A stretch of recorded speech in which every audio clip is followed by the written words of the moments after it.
안녕하십니까. 정과장의 시사대안중앙입니다. 주식 리딩방 가입을 해도 환불이 너무나 어려워요. 환불 안 해줍니다. 그렇기 때문에 환불 대행업체들이 우후죽순 생겨나서 환불을 받아들인다 100%다 라면서 광고를 하고 있거든요. 또 광고에 보면은 실제로 카드 매출 취소 이런 것들이 다 되어 있습니다. 그래서 자기네들은 이렇게 환불을 잘해준다 라고 광고를 하고 있는데요. 문제가 있습니다. 그 문제에 대해서 알아보도록 하겠습니다. 자, 환불 대행업체가 의뢰를 하면요, 이들이 하는 역할이 뭐냐? 이 사람들은 리딩방이랑 접촉을 하지 않아요. 어디랑 접촉하냐? 카드사랑 접촉을 하는 겁니다. 그 카드사는요, 방문판매법, 할부거래법, 전자상거래법 이런 거에 따라서 청약철회가 가능한 사안이다 라고 하면 해줘야 합니다. 왜냐하면 이런 것들 민원이 들어왔는데 제대로 처리를 안 해주면 금감원으로부터 나쁜 등급을 받게 되거든요. 그렇기 때문에 매출 취소를 잘 해줍니다.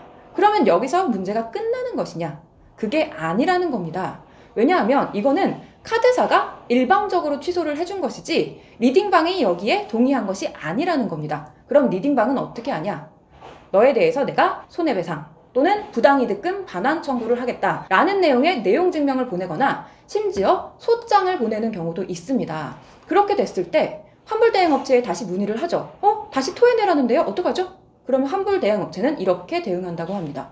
이미 환불 완료가 되지 않았습니까? 저희는 더 이상 책임이 없습니다. 라면서 모르쇠로 일관한다고 합니다. 그러면 어떻게 되죠? 소송이 걸린 이상 내가 이 소송에 대응을 하지 않으면 그들이 주장하는 돈을 그대로 돌려줘야 되는 그런 상황에 처하는 겁니다.